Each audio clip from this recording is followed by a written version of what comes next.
All right, so for the second session tonight, this is Texas Mentor Talk for August 10th. We're going to be talking about driver station log data. Austin Page is going to be leading this, and then I'll have some stuff as well. Alan Gregory from 3847. We'll have some things as well towards the end here. But for now, Austin, go ahead and take it away. Awesome. So a lot of the stuff you guys are already going to know. So I'm going to blaze through it because the interesting stuff is to actually look at logs, in my opinion. Let's see here. Make this thing go. Why do we care? Well, FRC is expensive, and robots sitting on the field, not moving, doing things is sad. So let's not do that. So there's some best practices from like WPI lib and stuff. One of the biggest takeaways kind of from that is make sure your programmers are doing some strategic logging of certain things in their code. You know, you got to kind of figure out what those important things are, but you know, important case statements and stuff like that are usually good ones to throw a little print, you know, standard out print, or in the case of LabVIEW, WPI utilities send message to console. And in both cases, those will end up in the logs, which is awesome. Logging basics. Again, there's a link from WPI lib, but mainly we care about where are the logs and how do I read them.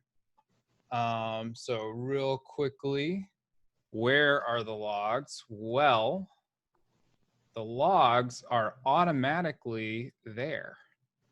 And actually, this is a really cool trick. You can go up to any team. You're blank right now. Screen. Yeah, I know. I'm trying to find the silly icon, and it decided to move all my icons around. But you launch the driver station. Let's see here.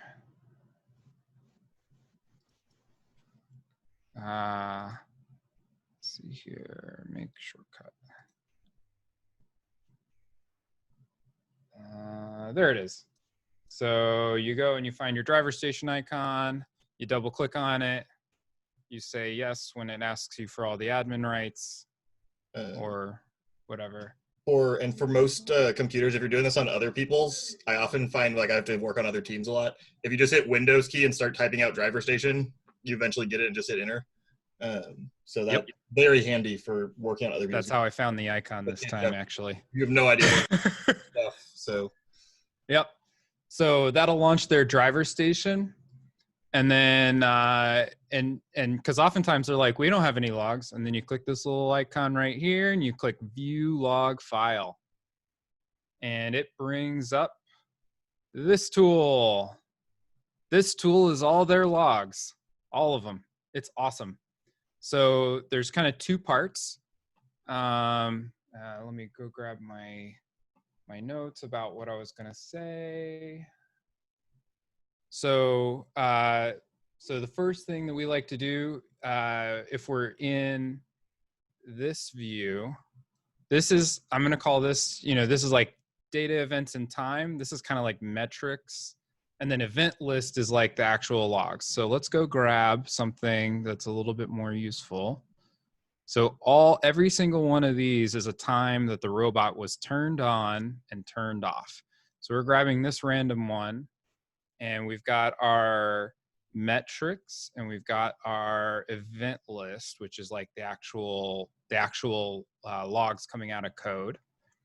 When you're in the metrics, a standard practice, as soon as you hit here, I'm going to full screen this, click match length. That's automatically going to scale this bottom axis to be 151 seconds, which is a match plus a second. And then you just scroll over, and up here you see blue line, green line, and I always just find this short green line here and just put it right on the left edge of the window. Bam. This is a whole bunch of data about a single match, and it's just the match data. And this is kind of something that, you know, you kind of get in the habit of doing if you're looking at logs a lot. All right, so One other cool trick here is one of the things that this will do is it'll give you all of your power in kind of these groups. So each one of these is just like a chunk of all kinds of different stuff that you can kind of turn on and off at once. But then if you switch over to the plots table, you can actually, go deep into individual, pieces and kind of customize this a whole lot more. So I tend to not use the groups as much, and I tend to use the individual plots and really dig in on what I want. A lot of times down here, so this green line here is robot latency, and this is pretty typical. Each one of these yellow bars is a couple of packets that got dropped between the driver station and the robot. Oftentimes, then this yellow here is the battery voltage of the robot. A lot of times when I start seeing really big dips in battery voltage, like here and here, like these are down below 6 volts, I start getting worried about like, why is the voltage so low? And so a lot of times then I'll come over to groups, make sure the power is all unchecked. I'll turn off comms only because I need to see something here in just a second. And then you can actually go through each PDP channel and see how much current is flowing out of each one of those channels. And so now you can start saying, oh, well, gee, that kind of spikes and it doesn't really line up. But you can just kind of come through here and figure out, if something lines up with these giant, voltage swings. And then you can start asking some really targeted questions like, hey, seems like something crazy is going on, PDP channel 13, 14, and 15 that corresponds with this really big dip in voltage. I wonder why, what's sucking down so much power, So there's other stuff in here. Sorry, none of the PDP graphs look particularly egregious to me. What's the acceptable range for spikes on the current? Oh, okay. So over here, we've got latency, packet loss, battery voltage. On here, on this other side though, they've got the PDP amperage. And so right now I've got, let's see here, I'm gonna just turn on, I happen to know what's on these PDP channels, and so I'm kind of picking strategic ones. But there's this last one here, and that's PDP total. So if I turn on PDP total, you start seeing these kind of tall spikes here. And when I go over, like I'm gonna actually put the mouse on one of these, and in the bottom left hand in the details, it pops up. And so PDP total is 226 amps. So 226 amps at 7.5 volts, because it's dragging the battery down. I mean, that's a lot. So in this particular case, it's not that any one PDP channel is particularly egregious, but when I look right here, I've got 3 channels all doing the same thing. And all 3 of those channels are all pulling 60 amps. So I've got 180 amps just dedicated to those 3 things doing whatever it is they're doing, right? If you use the groups on the plot, does it do a sum for everything in the group? No, it does not. It's just turning on individual ones. Oh, no. Okay. It always turns on the total. It sounds like what you want is the sum. Not necessarily. Well, not really, because you don't know, they don't know what those things are, like 0 through 3. Like they don't know what those are grouped together with on your robot. Right. So I guess you could go ahead and do that and group your drivetrain all on 0 to 3 if you wanted to. If you turn on any of them, you're going to get the total PDP current. And then you're going to get whichever 4 it pulled out. Yeah, so you've got to do some legwork to pick out from the total what's contributing to the problem. But a lot of times, like you said, he'll know a little bit. So most of the time, if I'm looking at a robot, I can go through and kind of quickly check which one is your drive motors, and you're kind of looking, are any of them different than another one? Because like if one drive motor is worse than another, there might be a problem there. And sometimes, like, if there's a spike down at the end, you go figure out where their climber is, and you can figure out what motors are pulling their climber down. Like, see here, this guy is only being used at the end. And I bet if I click around, I'll probably find another one. Hey, those two are the same. So those two are doing the same job, right? And that's kind of doing the same thing too, but it's a little different, you know? So you can kind of just work through it and kind of figure it out. If you're really lucky, you've got a team that has a document that says, oh, this goes here and that goes there. But at competition, you'll never see one of those. That sounds wonderful. It's a unicorn. Oh, no, I mean, those should exist. So if you have never seen our design sheet has a whole tab, the Spectrum design sheet.spectrum37.org, I think, has a tab for electrical, and you can go in and you can write down what every motor does and everything. So I'll pull that up at events and know what my PDP slots go to and stuff. Yeah, so like we have a document that looks like this. And so, you know, I was looking at 14, 15, and 13, and I know that those are drivetrain motors. And they've got Victor SPXs on them. But I would be shocked to see one of these except in a design binder, you know, at competition. We keep one of those anyway. I have one question. That green line, is that the autonomous period that you lined up on? Is that what that is? Yeah. So let me keep going through my presentation, and it'll kind of keep me from wandering too far. No, it's all good. Like I like this. So usually if I'm looking at PDP, I'm going to pull the individual channels, and I might use the groups just to kind of look in the right spot, but then I'm going to quickly switch over to the individuals to match things up. Then there's also this event list. And so here, if a team is actually doing, you know, logging, you'll actually see logs in here that they're actually, you know, saying, right? But a lot of this logging is all just from default code. You know, that's going to happen no matter what. Now, these markers over here are all gray.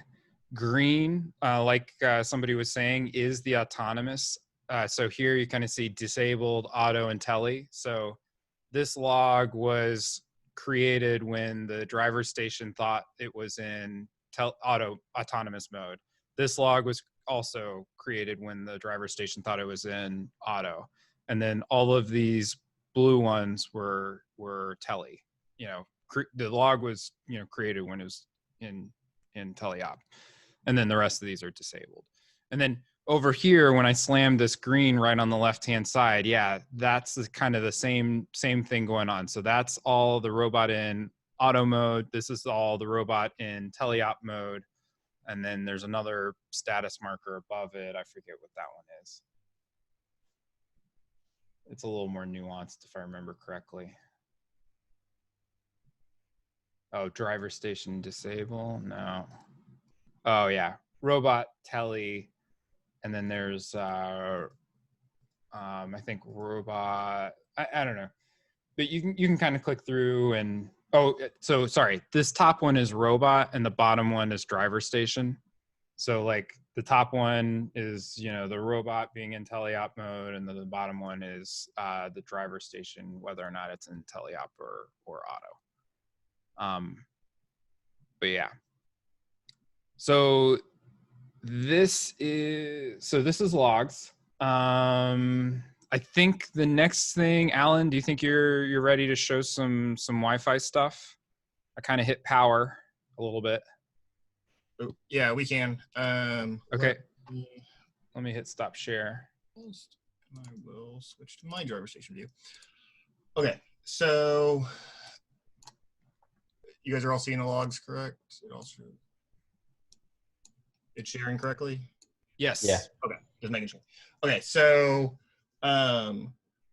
yeah, so we kind of went over some of the power ones. So this, I also wanted to make sure, like, so over on the left, it does try now, after I think like 3 or 4 years ago, they added the ability to try to show you actual official matches, because it got really hard to actually go through and scroll through and find a real match, especially for FTAs or CSAs or anyone else trying to help teams. So now it does try to find real matches. It isn't perfect. So like either our robot connected early or something happened here to where it thought we played qualification 61. This is in 2020, so this is Dripping Springs for us. These are real Spectrum logs. But this is actual qualification 62. So this was the last match of the day for us at Dripping Springs.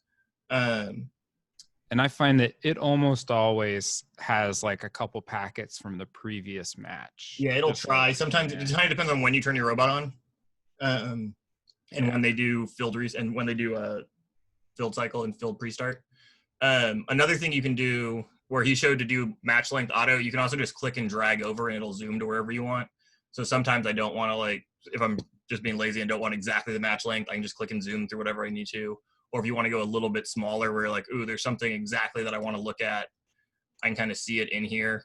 And you can dig down a little deeper into time-wise, and then back out to match length and scroll over if you need to. So this is 2020.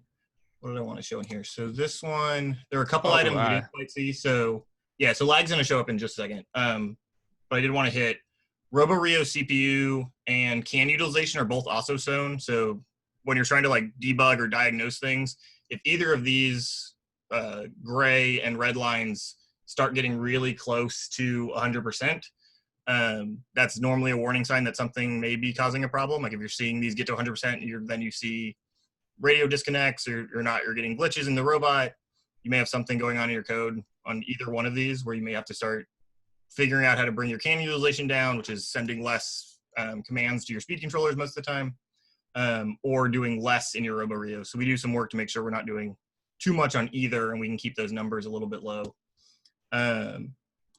Going back up, so once we get back into 2019, I have our champs logs from 2019. Is that champs? Yeah, that has to be champs, right? Yeah, that's elims. Okay. So this is just all the logs since forever in one big. Yeah. scroll. So if whatever's run on that driver station and you haven't like erased it, it's everything. He cut out, but his looks very similar to mine. And basically, we take all of our driver station logs and we just keep, like, after every event, all the driver station logs just get kind of thrown into a zip file, and then we all, like, the mentors usually just extract it all so that we got everything. So I actually just started putting ours up on GitHub, so then we can just pull them down everywhere, which seemed to work okay. So going back to champs last year, if anyone was near Roebling or the division next to Roebling, who's I'm blanking on, there were a lot of communication issues. And one of the ways as a team, we have to be able to tell and kind of prove to the FTA that, hey, something wasn't right with the field. It wasn't just our robot. So if my driver is telling me that they're lagging and they're getting some weird, they don't think the robot's doing something right. We have to figure out, is it something we did? Did the programmers do something different? Is there a mechanical problem? Or is it a field network issue or a robot network issue? Because we could have something where our radio's messed up or something on the RoboRio, something like that. So we'll look down here at either our drop packets or our trip time. So even this match, which was pretty okay for us. I was going to say, this looks like some really clean logs, man. Yeah, so we do a lot to try to make sure our logging is pretty okay. Like our batteries and stuff, we do a lot of battery work. So like we barely drop below 8 ever. Like that's part of the plan. Like we don't want to be dropping down into 7, 6.5. You start browning out. Like we don't want to get close. So trip times do spike a little bit, but nothing bad. Like we definitely had control the whole time. All the motor spiking is kind of supposed to happen. That means we're driving around right. Up here, these green dots are the actual logs. So like what he's saying, if you like log events. So if I scroll down here, you can start seeing, so we would log a bunch of things. So right at the beginning of the match, they zero the elevator. So elevator goes to position 0.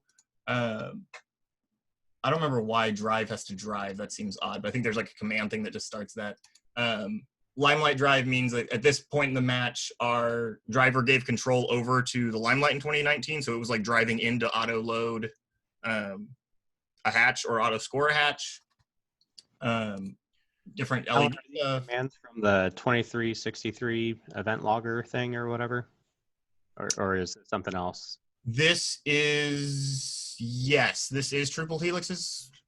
I believe this is Triple Helix's logger. I think we were using that this year. We had one version that was 11.14's logger that we had run a derivative of, but I think this one got switched to Triple Helix.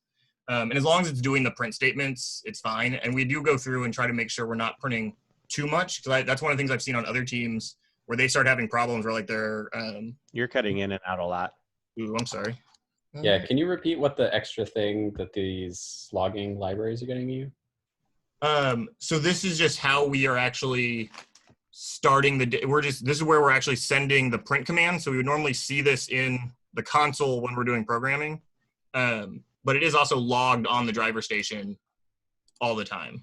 No, I mean, when you say you borrowed logging from a different team, what aside from the print statement is that doing? No, that's just the way the print statement, that's just like how the built-in infrastructure in the Java code works to allow us to print easily. It also allows us to like turn flags on and off easily.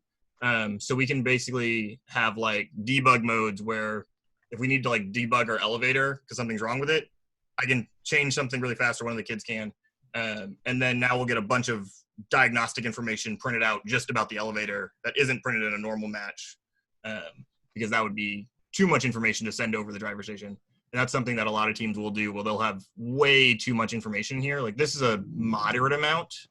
Like on occasion, we've had to turn this off. I think we eventually do turn this off at Champs last year when we were like, we don't want to send anything we don't need to because the network was being really bad, which I'm going to show you in a second.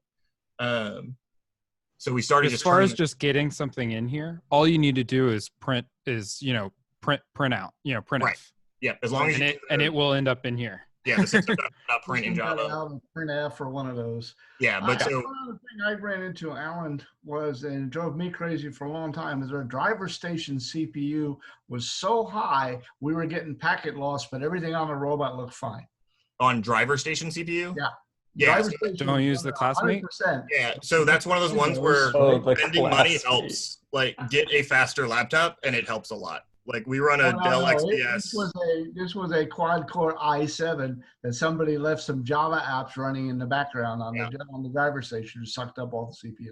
Yeah, we do a lot to clear. So we had that problem with Shuffleboard. It would memory leak constantly, even though they insisted it didn't memory leak constantly. But it definitely did. So we had to train our drivers to. They would restart between every match back in the pit. They would almost always restart. They would make sure to like clean Shuffleboard. They would learn to check this driver station to make sure it was healthy before every match. Those are just on the checklist of things to do.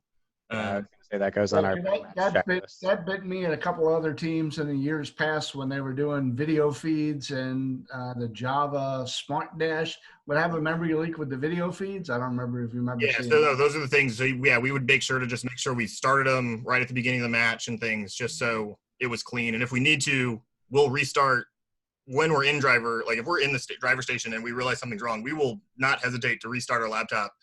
The FTAs get mad at you, but they won't start the match normally, so it's fine. Like if it's not learning and it's not ready, they do what they can to accommodate. So like we will push and not say we're ready unless we're actually ready.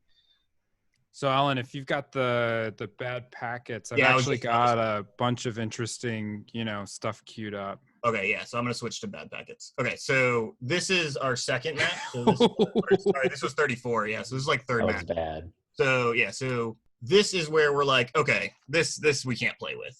So we're getting trip times in the like 115s, like these big green spikes here, which were these nice little trip times down here, are all huge spikes up here, which just doesn't work. And then same with all these big lost packet numbers. It doesn't work at all. So then eventually, I think we play 34 again. Maybe not. I don't know if it actually lets us. Okay, I thought I had it earlier. I had it to where it showed us the rematch, which was a lot cleaner. But all it is just showing that the rematch is clean. Oh, and that was the other thing I wanted to say was they're not always. Even though it shows it sometimes, it doesn't show it all the time. So like this is the rematch of 17 that got played. But it doesn't highlight it over here that it's actually a match, even though it was. But yeah, the trip times got a lot smaller through this one, so we were a lot happier through this match. Yeah, it's interesting that in the details it still shows qualification 17. It does. It shows 17-2. So Yeah. it knows how the replay system works. It just doesn't do the highlighting all the time. And even on sometimes when it is the correct real match. So there's one, where was it? Somewhere in here. Yeah, so like this match was qualification 48. It just didn't show up.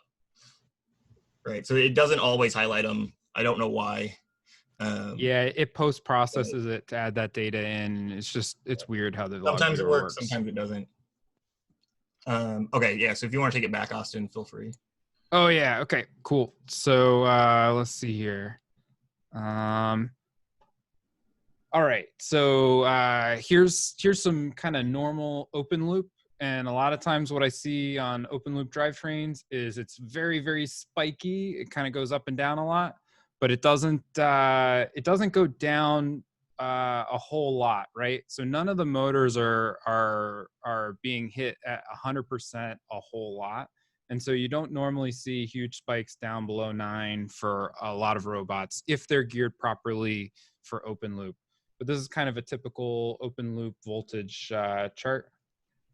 And then when you start getting into closed loop drivetrains, you tend to see much deeper spikes of much lower spikes of voltage. And usually it's a little bit less spiky because the motor controllers are doing a lot more to try and make the robot, do what it wants to do. Also, a lot of times closed loop does burn quite a bit more power on the robot than open loop. So something that can catch up new people to closed loop drivetrains. This is kind of showing voltage trending down. Now, one thing to note here is this is, I think, 45 minutes of practice or something stupid like that. So, you drive your robot for 45 minutes and yeah, your voltage by the end of it is going to be a lot lower than it was when you started. You done drained the battery. And then this is championship. And here we've got a nice long latency with a few packets that are dropping. For a champs log, though, this is kind of what you come to expect. The RF environment for the radios is just really bad. So I don't think I'd get a match replay out of this, right, Alan? No, probably. Nah, that's not enough. Yeah. I mean, for champs, it's just a bad RF environment. Like if you can tell, it completely stopped your auto or something, and it stopped multiple. Yeah. That was the other thing I didn't mention was we will look at the other team's driver's logs. That's one of the first things I'll do. So if my drivers say something's wrong, I'll walk over before they even as soon as the match ends, before the other team is packed up, I'll walk with their drivers, look at their logs with my partners, and see if we get some matched network lag. Because then we know it's not our robot, most likely, if it's happening to multiple robots on our team, on our alliance. Yep. And then, so here, though, you can actually definitely see, though, that here, so these orange ones, they're robot brownouts, and they're correlated with very low voltages down below 6. So something's going on and it's sucking down a lot of power. This is something that you want to investigate and figure out what's going on. Either, because you just want to figure that out, especially at champs. Yeah, you can also look at where your batteries are and where they're starting as well. Yeah. Because that can be part of it. Okay. So then I've got a few more things that I want to pull up. So this is something that I see a lot with newer teams. So, match length. Okay, so one thing here, this doesn't look so bad, but look at how as soon as teleop starts, the CPU shoots way up, right? So that something's going on in the code where the CPU is being used a whole lot more. Maybe causing a problem, maybe not, don't know. but it's definitely, you know, if you see CPU going up to like 90%, well, and then you definitely want to look at that. Let's see here. The next one is 9.6. Having a loop not pause at all. Yeah. You just run it. All right. Start pigging it out. So that other one we could have learned from and said, hey, you know, something's going on in our code, because then we got this guy. And this guy is really bad. So, you know, high CPU, and then the CPU spikes, and it's correlated with an error. And if we switch over to our event list, you know, we have a code error, and it's really not happy. Let's see here. So, you know, the loop that contains robot drive is not running fast enough. That actually disables your robot on the field. So you'd be disabled until it started talking again. Either the code thought that it was good, or you know, the problem was rectified. And actually here you can see our robot didn't do anything for at least 7 or 8 seconds here, you know, because of that. And you can see that pattern's kind of repeated.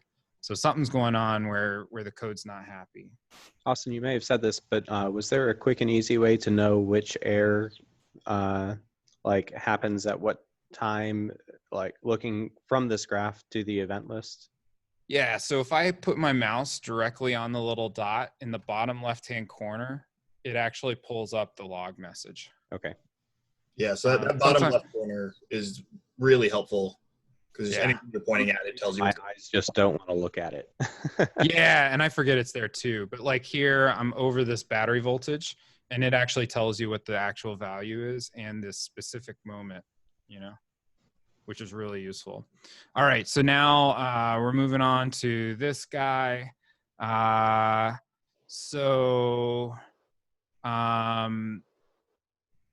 CPU is still kind of high, battery voltage is still good, but now we've got actual logging. Don't ask me what any of this means, but to some programmer, this is useful. So, you know, and this is just print statements. So we've got some logging going on. That's always good. But we still have some code issues we've got to fix. Okay. Let's see here. 2018, 11. Yeah, that's where I need to go. 2018, 11, 11, 21, 50.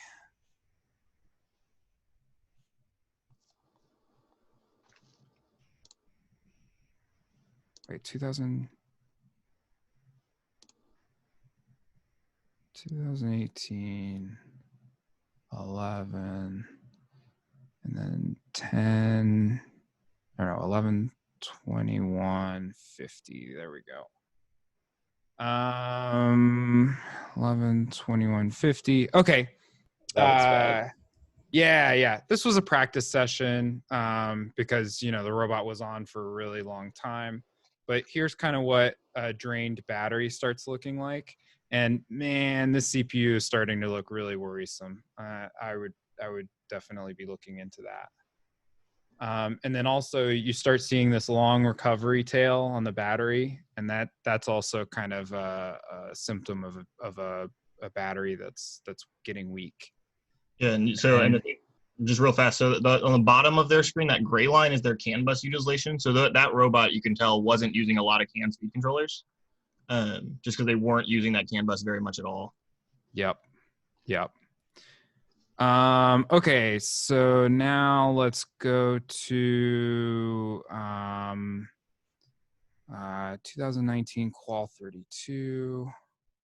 2019 qual 32.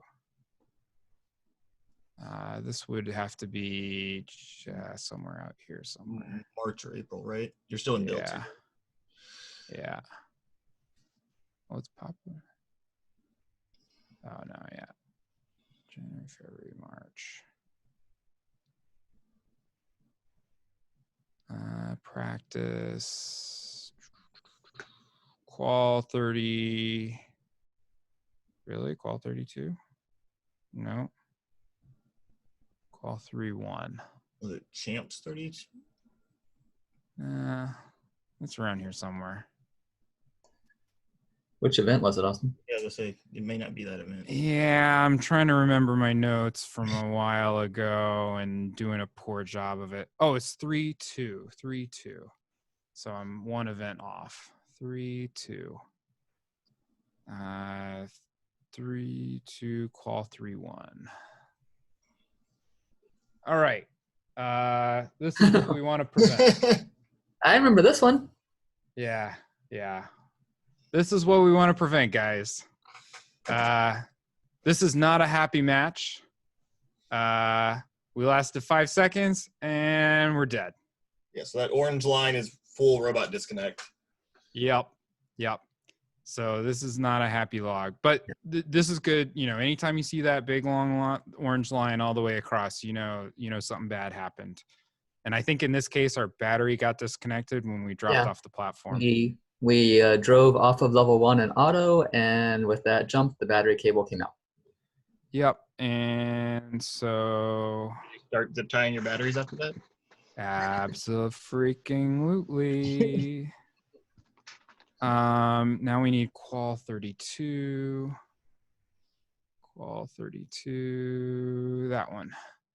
Okay, so this is also, so this is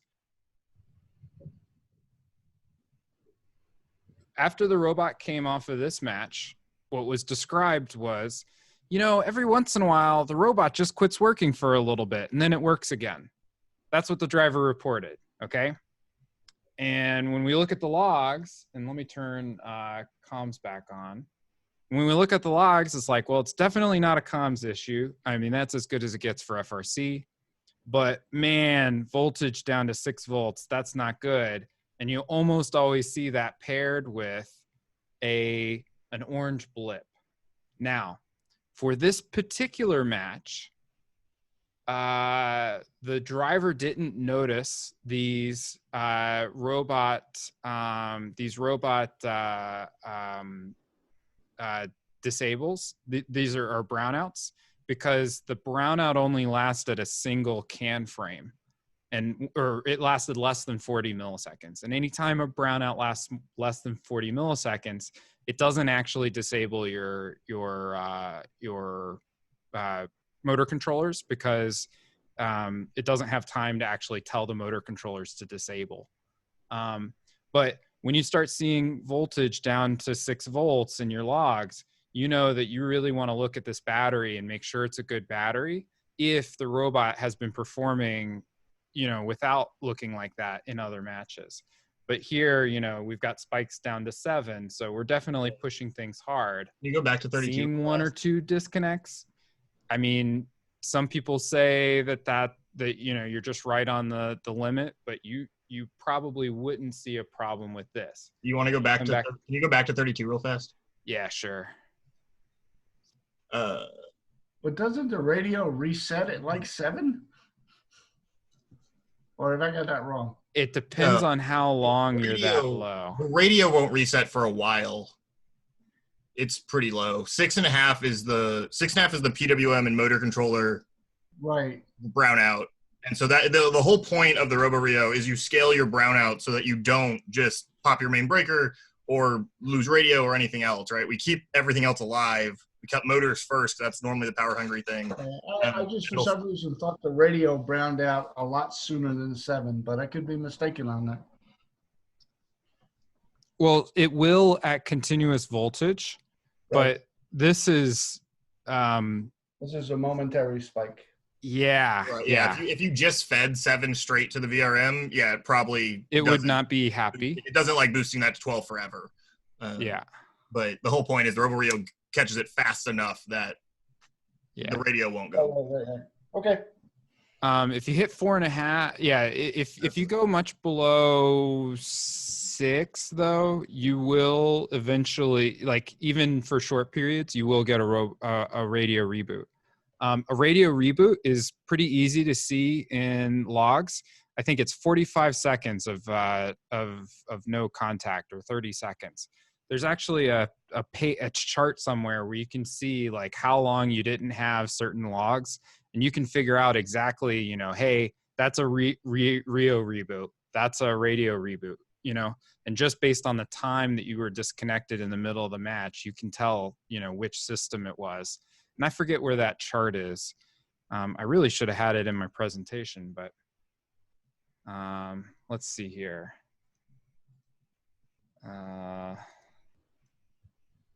Yeah, I really should have had that chart in my presentation. I wish I had. So yeah, so the VRM, so if everything's done right, the VRM shouldn't kick out the radio until about 4 volts. A little under 4 is when it'll actually kick the 12-volt rail.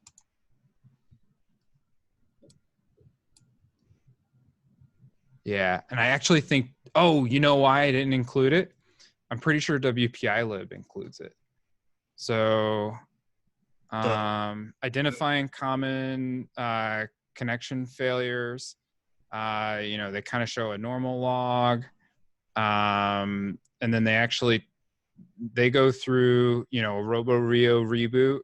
There you go. If you see something that looks like this with a log message that looks like that, you know that you got a RoboRio reboot. Ethernet cable issue, you know, your log is going to look something like that. Here's the messages to look for in your driver station. So I didn't include it in my presentation just because WPI-lib did a really good job with this. And here you go. Here's your radio reboot. You've got a 40 to 45 second drop in connectivity, and your log is going to look something like that. And here's your log messages to look for, you know? So, and this is linked in the presentation. So definitely check out the links. I tried to keep the presentation light because, you know, some of the stuff that the WPI put together was really good. So yeah, you know, you're again, you know, they talk about timing. So yeah, that's what happens when you've been doing this for a long time. You don't always go back and read the revised doc. Yeah. Yeah.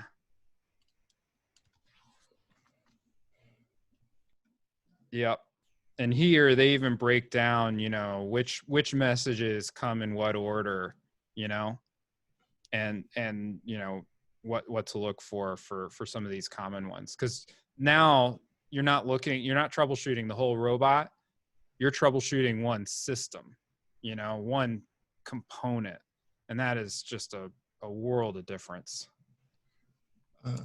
I think that that's all the. I think that's all the juicy ones that I had. Let me check my notes. One more thing. I'm going to take over share screen real fast while you're doing that. Yep.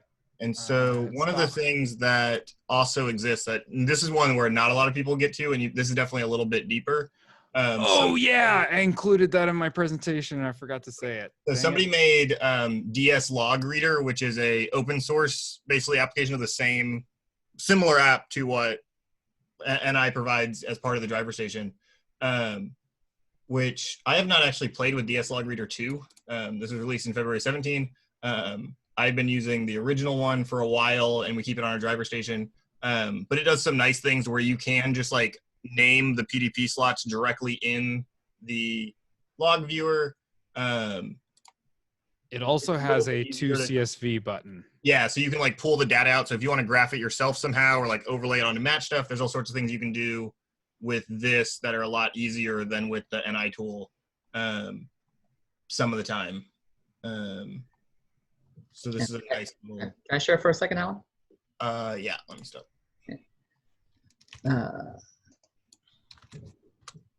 So there we go. Sure.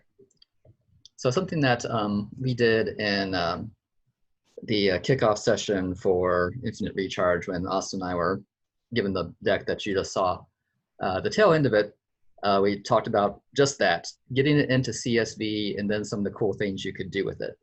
So this is the output just to make your gears turn a bit. I'm not going to walk through how to do this. It doesn't take long though. This was the Twitch stream from our winning finals match in Del Rio 2019. And we took this and I overlaid video that I took close up of our bot in the corner. And then we took those CSV and made that into a graph just as a very, very, very wide pane file. So it was transparent. And then we now just have a running, here is our power real time in sync with the robot on the video. So when you see some huge spikes, it's kind of like, wow, what was the robot doing at that moment? And we can kind of see when it gets to it and gets off. Sometimes you find out like we're about to get into a pushing match, and that's going to be, oh, that's why we had some drops go on. So just being able to take that data and do cool things like this to visualize it can help you determine what is actually an issue and what's just some really hard driving.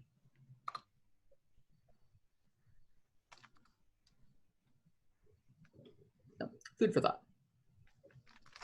That's cool.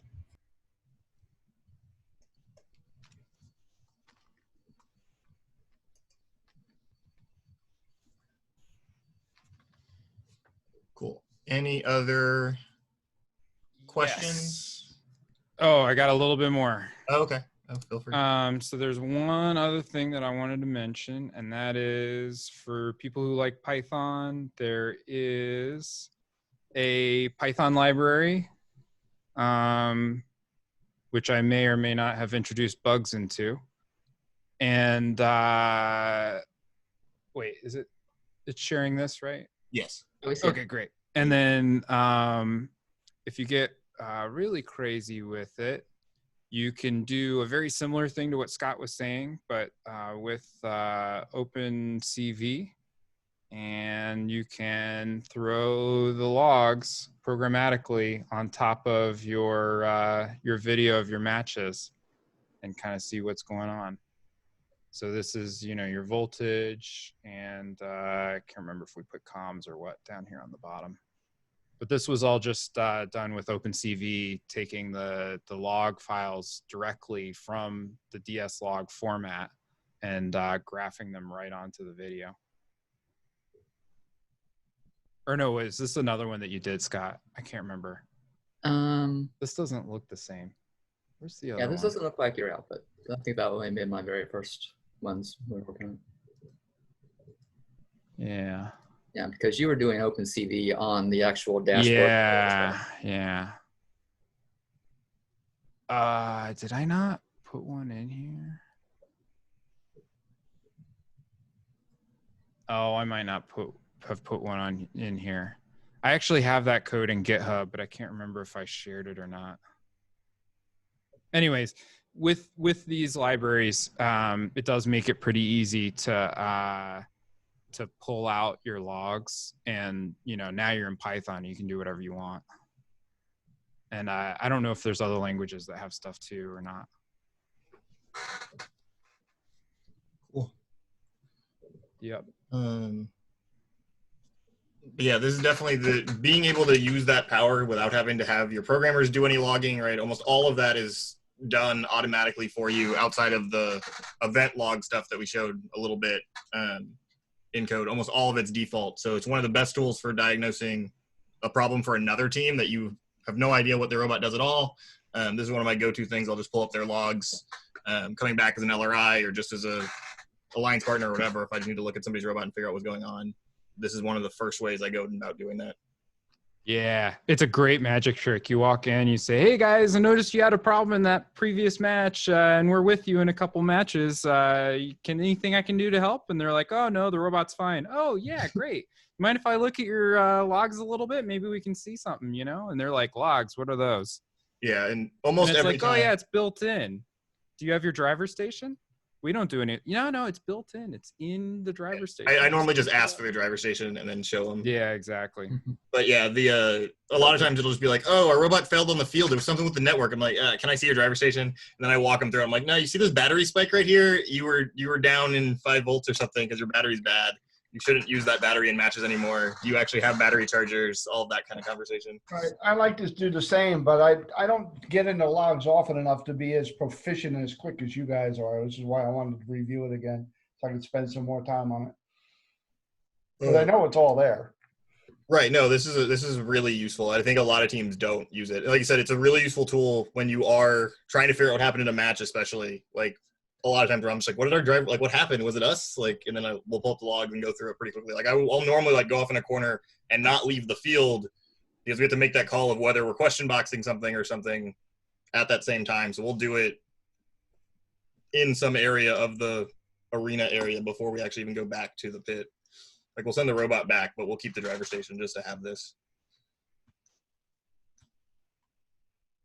So I have a dumb question, or this might be dumb.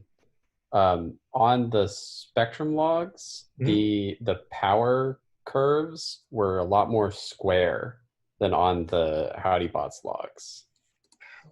Am I reading too much into that, or is there actually some difference with the way that you're graphing power or drawing power?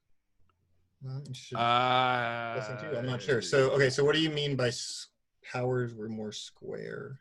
Alan may have been zooming in farther than we ever did. Oh, Right, that might be true. I think a lot of it was, there were a couple times where I went really far in. But I don't know. Go to your 2020 logs, because these look more like the HowdyBots did. Interesting. Maybe there's something I didn't notice. I haven't spent a lot of time in our 2020 logs. Yeah, so you're at match length here, and those look square to me down at the bottom. Oh, Josh, you hit upon an excellent question, and I know the answer, and it ticked me the heck off. Get ready, guys. I've heard the soapbox before. I'm ready. Boy. I'm excited. Oh, boy. Exactly. Get back. All right. Somebody decided to change the reporting frequency of PDP power. Oh, so all of 2020 is just like that? Without telling anyone at all about this. And I cannot tell you, well, actually, I can tell you exactly about the 9 hours I wasted trying to figure out what the heck was going on with everybody's logs that magically started looking different than everybody else's. So yes. Yeah, no, they do look different. There was a change in the infrastructure. And oh, by the way, because of the level of decrease in reporting frequency, you can no longer correlate nearly as well your PDP power logs to events. Like, so it's not even configurable. It's just like that now. Does that decrease the amount of data sent over? It did, but it did decrease the amount of data. Okay. But the problem is that it decreased it enough that you can no longer see the initial spikes on motor controllers. Because it's just doing a lot of. It ends up averaging it out. Yeah. Just missing them entirely. Is it trying to average them, or is it just missing them? I don't know. That's important, right? Like that's. I don't know. Really, but I thought they were just. The other thing is like they're not averaging. It's just we're not looking as often. Yeah, if we're just not looking as often, that's kind of horrifying. Right. And so you can. I remember before you could very easily see if you just had like an inrush problem on a particular motor, and now you can't see it at all. There's just not enough data. And I'm very, very unhappy that the change was made and that the change was made without any notifications to anybody. So you just happened to not show any 2020 logs in your part of the presentation. That's correct. That's why your all look spiky. Okay. That's correct. That makes sense. And it actually took me like 8 or 9 hours at an event with the person who made that particular change before I actually figured it out. Well, if I hadn't met that person, I never would have figured it out. Yeah. That explains some things that happened at Plano as well. Okay, I probably told the team a wrong thing now that I realized that is different. Oh no. Yeah, and I really that is very different. Well, I'm glad this wasn't a dumb question. No, it was a very sharp question. Didn't even notice. Yeah. Oh man. Yeah, I really want it back, Alan. If there's any way you can get it back, I want it back the other way. I assume that's done through NI, right? Greg. Yeah. Okay. Interesting. Oh, so it's a communication protocol between the driver station and the Rio that's doing it. It's not like the PDP firmware or something like that. It's just looking at it less. I don't know how deep the rabbit hole goes. I know that there was an effort to reduce CAN bus data, I believe. There was some effort to reduce either CAN bus data or some other data. So, I believe that this got caught in that mix. So yeah, reducing both CAN bus and network data are both valid, right? Like there was definitely some CAN stuff that in prior years to this one, like this year, a lot of CAN bus utilization went way down for most teams, which was good because more and more teams are fully CAN.